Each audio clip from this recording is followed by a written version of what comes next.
السلام عليكم ورحمة الله وبركاته. أيث ماذي السماء نتمسرقا كيو مار نغني يجي نتخرص تجديزي البرنامج نوم ثفاوت موراون الحلقة النهار غيث ماذي السماء غادي سصاغ ثفاوين خيج الموضوع يتهم أنا خطاس ذي ثوثاث النخ. الموضوع هو موضوع الإخلاص. ما مش غانق أنيري مخلصين ذي العمل النخ ذي العبادة النخ ما مش غانق الإخلاص الله سبحانه وجل وعلا ذي الخلق النس ذي منايا إغنزار إن شاء الله تعالى ذي خرستا النهارة فضفا مكينخ المحاورة ثقيم مكينخ.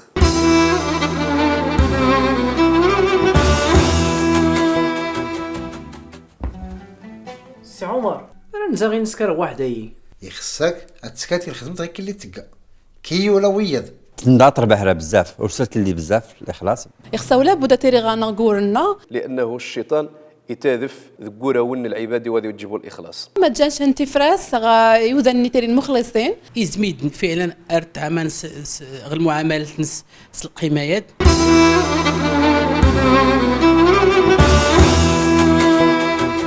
أيث ماذي السماء ما مشنا النار نهارا غنسيور الإخلاص. الإخلاص من يعني أنت هو صدق النية مع الله. هو غتيري النية النش تصفى مولانا سبحانه جل وعلا وتيري صادقة أكيد سبحانه وتعالى. ذواني تذ الإخلاص يخفى غنسيور نهارا إن شاء الله تعالى أيثما باش نسن ما مش غنقنيري مخلصين دي العبادات النخ مخلصين دي الأقوال النخ دي الأفعال النخ دي مرة من نقارض من تق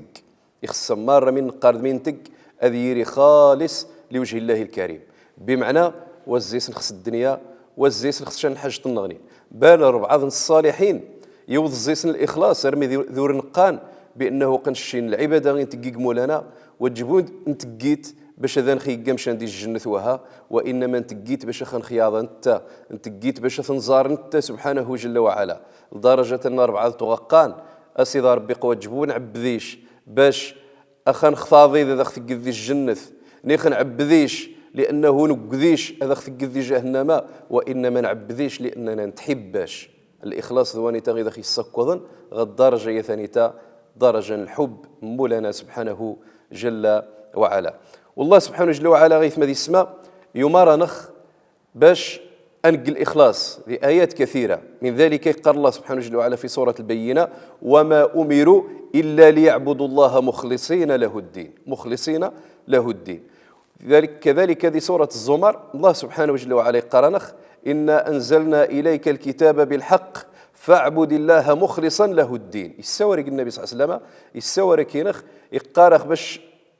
نعبد مولانا سبحانه جل وعلا ونقل إخلاص زي العبادة مولانا سبحانه جل وعلا بمعنى وانتقبوا الرياء بمعنى وكيس نتقبوا شريش بمعنى الحركة النخذ السكنة النخذ الأقوال النخذ الأفعال النخذ ما رمي ينتق هذه يري خالص لوجه الله الكريم والزيسنا الزون الله يغنبوا مولانا سبحانه جل وعلا. كذلك مولانا سبحانه جل وعلا قرر خذ الآية وأقيموا وجوهكم عند كل مسجد وادعوه مخلصين له الدين. يتركز في القضية الإخلاص ذي العبادة ذي الدعاء ذي كل شيء المهم أن الدين النخ هذي يري وذي يسبوش الشوائب وذي يسبوش الرخش هذي يري الصفاء مولانا سبحانه جل وعلا. ربما أكتفي خص التقديمة أنغزار إن شاء الله المشهد التمثيلي أدن ذور باش نكمل خل الموضوع فقيمة كينا خواتي حمشة بجم.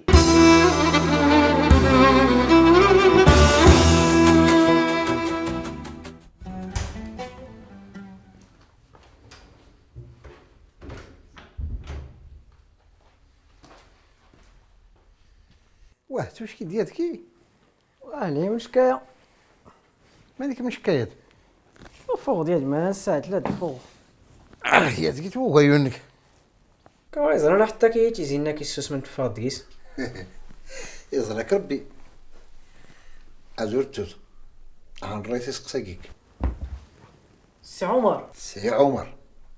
يسقساكي نعساني فوق ساعتلي يستسنت بكي زنزناتو ايور نيتا واش لي شاوش باش نزيد لو سكوستكي يركي تليكم الوقت اللي تفوق نمد نتفقد انا نزا غير نسكر وحدي فوق السكرتيرة يفوق سي حسن يفوق وانت مالو فورقني نيت ولا نكي يسكنني غير هذا هادي درت تقام شالا غاز كانت غاوسي وين الاولى ديالني علاش الا غنو تقام ثاني يوسف ما يفولكين هذا توت انا كنا تسكاتو لي عديل هاتي تيغردني كاتي تسحرمت انت ما انا هو تيغرى حتى كي على زين نخلص اللي غا كان كاكو لي عجيب الحال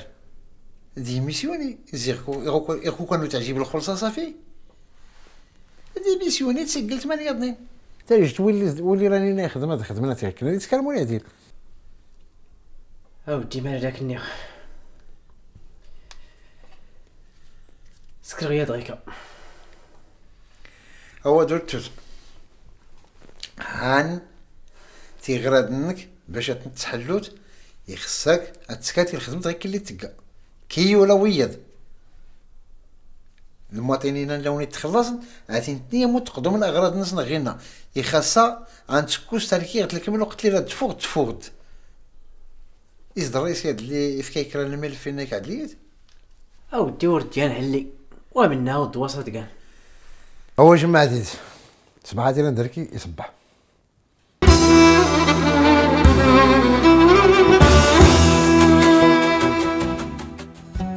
كيفما ذي اسمها من نظرة ذي المشهدة ونيتا نتدج النوع من أنواع الإخلاص، وإلا فالإخلاص أعمق من ذلك بكثير. من نظرة أنه يجي الموظف يقارسي ونغني كارا نفغ إلى غير ذلك، يجي الموظف كذلك قوى التعرير خبا ثفغ مر مما ثخس، ولكن الموظف نغذي جا الإخلاص يقارس لا نشق من تقخ وجبت تقخ باش هذا يعني انديمانداني باش ترقي خذي القراط، وانما تقخ باش خفي يعظ الله سبحانه جل وعلا، بمعنى يتصفى من دين نجارز مولانا سبحانه جل وعلا. وفي الحقيقه ونيتاد القدوه هم يخص دايرين الموظفين الخمار هذه الادارات وتجي ذين الادارات ديال الموظفين الاشباح تخدصن نيثني واخدمن نيخ يخدم زينها نيخ يتسد مر مما يخص يتفق مر مما يخص بلا المراقبه مبراوالو واخا هذه المراقبه المدير نيخ المسؤول يخا كيتجان، ولكن ذي المراقبه الله سبحانه وجل وعلا اش يازقن ديني اش يحاسب لانك وثقيد بو الخدمه النشان نيخ ربما وتعاون شغل المواطنين هذا سنتكش هذه الحقوق نسن مره التاسن. فما باش اخواني تادي النوع من انواع الاخلاص يتبين بان الله سبحانه وجل وعلا قيتمتحنا نخذي ثلاثه، والله سبحانه وجل وعلا يقاضي سورة الملك ليبلوكم أيكم أحسن عملا. رب العالمين قيتمتحنا نخ منون الزين غيخدم نيجي نخدم التمزدق الصباح الزي يرقى مولانا سبحانه وجل وعلا يا خاص منوني غيغشن وني غيغشن وتجيبو الزينخ. ذيني أنواع نغني الإخلاص مثلا الإخلاص ذي العلم، أن الإنسان خميني يتتار العلم يتتارث لوجه الله سبحانه وجل وعلا وتجبو تتاخ العلم باش توظف. اخواني تا مشكل في الحقيقه انه قطصن الدول مسرمن ربطن الوظيفه سل العلم نيخ العلم سل الوظيفه اضغاخ باش تخدمخ غار باش تسند مولانا سبحانه وجل وعلا تار العلم باش تنفع الامه باش تقد الدعوه باش تنفع المجتمع النش الى غير ذلك. اما الرزق فيضمناش مولانا سبحانه وجل وعلا انتش غيازقن ويتصن يوذان غرين ذي تخصصات معينه، ولكن ارزق نسن يويثي رب العالمين ربما ذكيش التخصص يقواش خو بريدني اذا تغقان ثني غبريدني تغضفان من العلم ما يمي لانه يقارخ مولانا سبحانه وجل وعلا وفي السماء رزقكم وما توعدون. ورب العالمين يازقيش ارزق نشد جنه، ولكن العلم خلص النيه قوة جقاخ باش هذا يصيغ الدبلوم باش هذا ياخذ الموظف ناخذ الاطار ناخذ كذا، وانما قاخ باش خاف يعظ الله سبحانه وجل وعلا باش يوعي خفينه لان رب العالمين وتنعبد شاس الجاهل، ثم باش نفع المجتمع ينو يخلي تسند المقاصد نغني ولكن والتيرينشا اساسيه. كذلك زي الاخلاص يثم هذه السماء الاخلاص ذي التطوع بنادم مش حما يزمار هذه التطوع يثمس ثم غادي تطوع انت هذه العباده يعني ذي النوافل من الاحسن الانسان ذي صيام التطوع ذي صلاه التطوع يعني قيام الليل الى غير ذلك هذه يرمنين سري جارج مولانا سبحانه جل وعلا لانه ذي يتحقق الاخلاص يتحقق ذي السريه. يعني كذلك الصدقه الله سبحانه جل وعلا يتخبر بان الصدقه خاص يعزنا الطاس يقبر مولانا سبحانه جل وعلا يطاس ثنيته غسكريته يعني سرا. وذي الحديث قال النبي صلى الله عليه وسلم بانه يجن سبعه اذيرين دي ثيري العرش يوم القيامه نهاري وهذه نتيري بوش نتيري غير ثيري مولانا سبحانه جل وعلا من بين سبعين ماشي قال النبي صلى الله عليه وسلم ورجل تصدق بصدقه فاخفاها حتى لا تعلم شماله ما تنفق يمينه. يجموارياز يصدق يجن الصدقه سوف الناس حتى يزرم الناس وديار يرخبا ونتا يجن المجاز يعني واش دي تاريخ حد الرخبا. وكذلك قال النبي صلى الله عليه وسلم بان صدقه السر تطفئ غضب الله سبحانه جل وعلا. كذلك إثم ذي اسماعيل الزن الصالحين تغطقن الإخلاص حتى ذق الطاون ذن مجموعة من الصالحين من بينهم أيوب السختياني ونتاج زي الصالحين ذن مجموعة الصالحين ونتاج زيسن تغخ مني يتقشن الموعظة يسوري وذن دي الدين يتوكوض غشان حجت يعني السنة الزنور الناس يترو باش وزارن يترو يعني هذا سنين قصيدة ذيس الخشوع متورى مرمومن يترو إلى غير ذلك من تغيتق يتقخ في النسخ من يديك سيشن محامث يتقخ في النسخ من يديك سيشن محامث يمسح الزيس يقارس أو أرواح يكثي وصمذ يخصوا هذه سبيين شيخ في الناس إلا قيم الطونيغ الخشوع ما يمي باش هذا سقان شمال زريمير في النمو منيخ أقيترو. كذلك الحسن البصري رضي الله عنه تغخ مني غير 6 سنين بالطاون إتارت مري قذ هذا سي الزاني بالطاون إتارت رضي الله تعالى عنه. المخلص يثم ذي اسماء باختصار هو والني يتوقذن الله سبحانه جل وعلا بدا يصح الطارد العظمه الله سبحانه جل وعلا بدا يتفكر الا من يتقيث لوجه الله الكريم سبحانه جل وعلا. ايثم ذي اسماء قمه كاين خنزار ميكرو تروتوار ودغا من ذور ان شاء الله تعالى.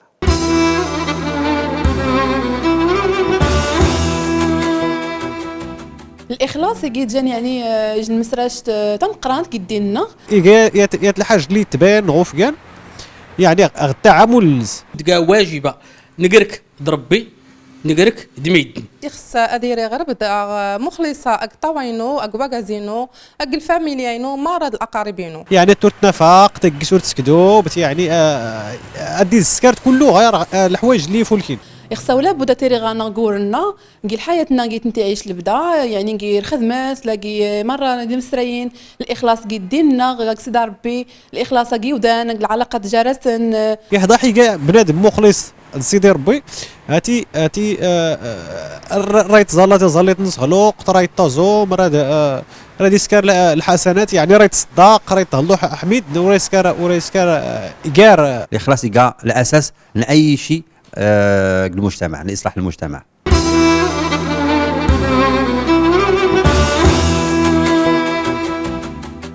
أيثم ذي اسماء ما مش نسرى وما مش نزرى مرة الإخلاص ذي 16 الأنواع ولكن الإنسان يتجندم سر منيشان يبدا يتقل الإخلاص ريق الخلق ريق الخالق يعني غيتيري يقمولانا سبحانه جل وعلا خالص العمل سمار من يتقل وجه الله سبحانه جل وعلا والزيسياز الزولارية ولا سمعة ويتيري كذلك ذيس الإخلاص يقل عباد مولانا سبحانه جل وعلا. ولكن الإنسان ويزما رضي وضيري مخلص ريقي وذان ريق يقمولانا سبحانه جل وعلا إلا ما رتغث مخلص يخف النس بمعنى ويخدع بو يخف النس بمعنى ويسخارق بو يخف النس بمعنى تغا يذور غا يخف النس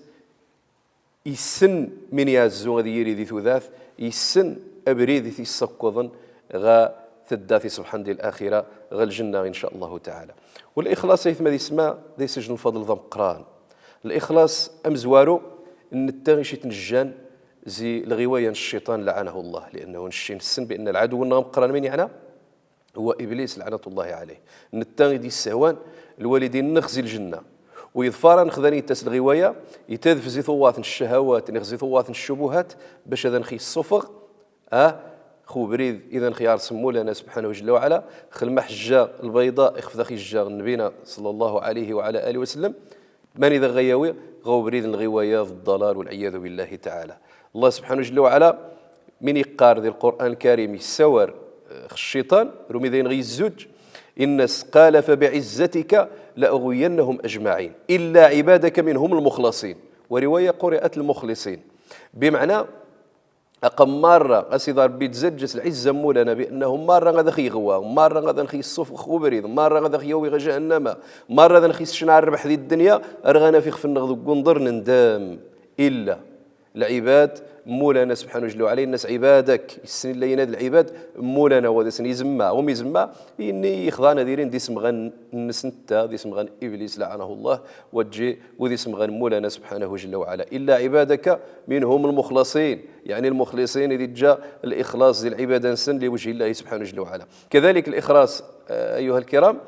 نتغذ نخص وارثا الجنة. يقال الله سبحانه جل وعلا في القرآن وما تجزون إلا ما كنتم تعملون إلا عباد الله المخلصين أولئك لهم رزق معلوم فواكه وهم مكرمون في جنات النعيم على سرر متقابلين إلى غير ذلك. رب العالمين وصفغت الحال ذي تيري العبد المخلص ذي الجنة يقمو لنا سبحانه جل وعلا. والثلاثة الإخلاص يا إثما الطهارة ورنخ ذي الحقد ذي الخيانة ذي الغل، يعني الحسد تعفنات باش نتني ان امراض القلوب مره يتصفت الله سبحانه جل وعلا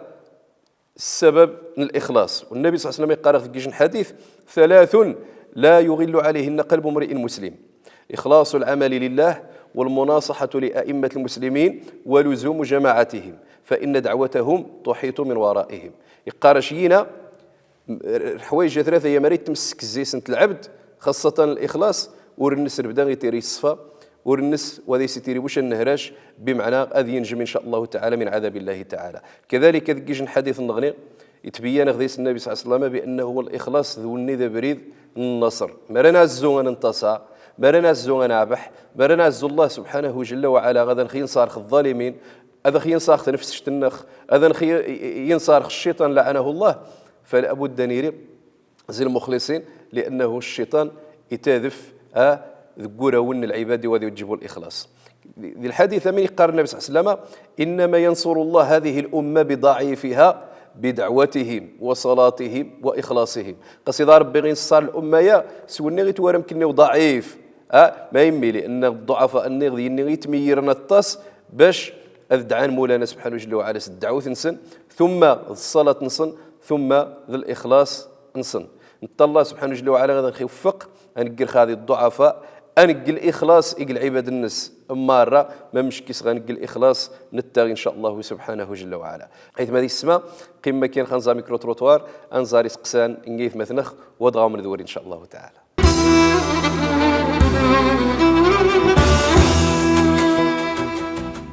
غدوني تاد ثلاث القيمات كاع مهمه كاع قيمه الاخلاص يزميد فعلا ارتعمان غير المعامله نس القيميات نضاط ربح بزاف وصلت لي بزاف الاخلاص يعني مجموعه من الاسباب اخرت لي خاصكو الا بزاف الفساد الا الفقر الا بزاف الضغيان ما خير اللي تناقص القيميات الاخلاص غير المجتمع خصها غتسقسي رفقيخ ضاوينو ما مش غكا حما تنبيغ الاخلاص وديرين ركنين مخلصين كي حياه نسن لاقي العبادات نسن لاقي الخدمه نسن لاقي كل شيء من تعلق بالمجتمع نسن. خصها غتصنع ما تجانش انت فراس يوذن نتيرين مخلصين يعني ما تظهر خصن شن العلامات يعني محدده. ما يقال الراي الدين غمس الانسان اللي زعما اللي قال مخلص نتاع ربي ولكن نوري قال مخلص نتاع العباد الناس.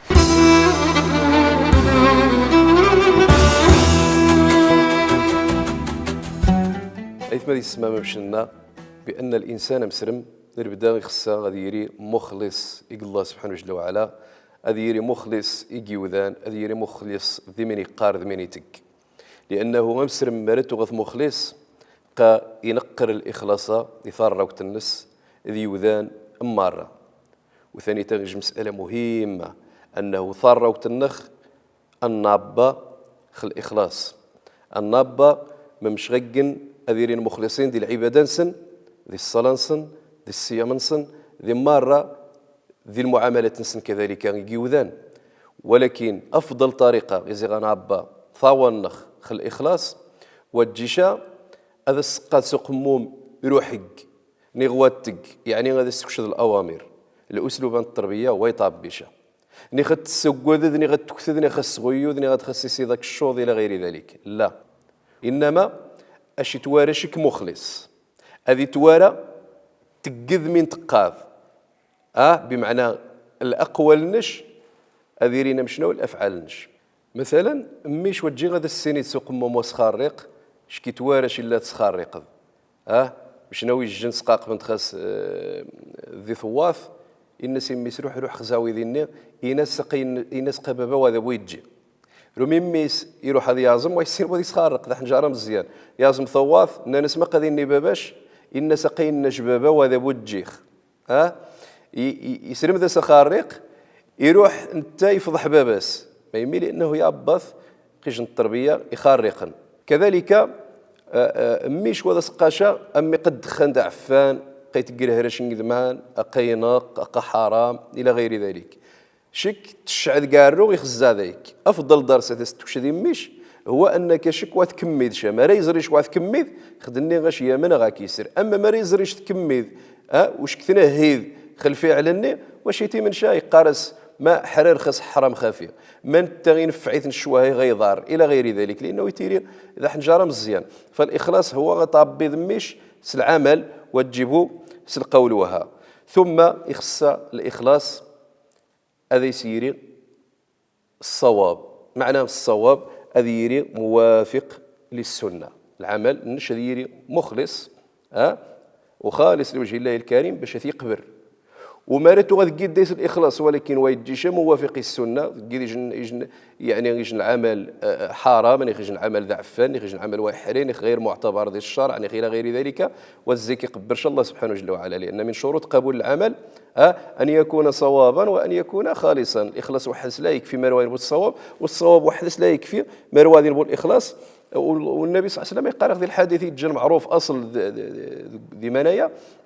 إنما الأعمال بالنيات وإنما لكل امرئ ما نوى فمن كانت هجرته إلى الله ورسوله فهجرته إلى الله ورسوله ومن كانت هجرته لدنيا يصيبها أو امرأة ينكحها فهجرته إلى ما هاجر إليه أيثما ذي اسماء غانخ ذاني تشن أسئلة تفاعلية يجن السؤال يقار ما مش غيقخ أذيريخ مخلص يكثم غاثينو يعني الإخلاص ذي العلاقة الزوجية الإخلاص ذي العلاقة الزوجية خصها تيري العلاقة النذبنا خل المعاشرة صل المعروف ماركة تغذيني المعاشرة صل المعروف جار وعريس التمغاث تغذيني الصدق تغذيني الاحترام تغذيني الطاعة ذواني تنو مقان الإخلاص بمعنى واذيني بو الخيانة بمعنى واذيني بو الغذران بمعنى غاريا زواي السوير شاذي العرض نتمغاث النسخة بارا بمعنى ثمغاثة الصارن تثاريز الناس وذي السوير شان إلى غير ذلك لأنه هو غي السور ندير عرض الناس اللي يجندبو هاري وني غاتجر عقل ويسور شاذي العرض الناس العاقل لا يهتك ستر بيته ويصفغشا الأسرار انت داث النزل أهل الناس إلى غير ذلك والإخلاص خص ديري متبادل زي الذكور ذي الإناث أرياز أذي يقل الإخلاص الزوجة غتقل الإخلاص يقوارياز باش ثاروا النخت قاعد تتفن بأنه الوالدين سن تغادي نجن علاقة الإخلاص جارسن رمذنا الاثنين التربية ثاني تاغي جانيجن تربية حسنة كذلك السؤال نغني غيث مدي السماء يقارنخ ما مش غيقخ أذيريخ مخلص حقيقي وفي الحقيقة السؤال يقسح ولكن ما خصها تيريد مخلص حقيقي نيشان يخصيش تفنيد خي يخفنش معناه غتفنيد خي يخفنش الفناء عن الذات أتتوذي خفنش أتتوذ حد النغني التفكاذي الذي مولانا سبحانه جل وعلا الله سبحانه جل وعلا قثكيذي يتواراي يتسراي الزي السدحيخ ان التغي ذي يومان اسميني سبحان اثقخ ان التغي ذي ينهان من ويحرين اذا سبع ذخ ذواني تنغم قانة فنيد خيخ فنش اترهيد غايق مولانا سبحانه جل وعلا ثم اتبلع الثوران الشبهات الشهوات مارة ثانفس شتنش الطابي الطوعة الطاوض اتذور ثانفس شتني تحب إلا مولانا ثقواري إلا ذقبري مولانا أتحارب ذي الهوى أتتوذ الدنيا أتحارب الشيطان لعنه الله أتسند بأنه ذوني العدو ونشم قران ما رث قد منايا أقد فني ذي مولانا سبحانه جل وعلا خميني غاد فني ذي مولانا سبحانه جل وعلا خدني واش تهمي ما يعظن خك يوذن ما سخذن خك إنما يتهمش ما يعظن خك مولانا سبحانه جل وعلا ما يسخذ خك سويني أمسرم يخص غادي يقل إخلاص ذي العبادة النس ذي العمل النس يقل أهل النس خذ آخر غبارة خدني مري وذن وقين بالإخلاص واش الضار إن شاء لأن الله سبحانه جل وعلا غني حاسب واحد سن نتتار اذان خيق زي المخلصين زكوذان يثعبذن زكوذان يتقن الخار باش ان شاء الله تعالى انيري من اهل الجنه غانا ابحث الدنيا الاخره ايث ما ذي السماء ارداني تنطق ذكوم غون كارن تخرستا غنمسرقا كيجن الحلقه نغني كيجن الموضوع نغني نقراهم اكنه يحفظ الله سبحانه وجل وعلا. والسلام عليكم ورحمه الله وبركاته.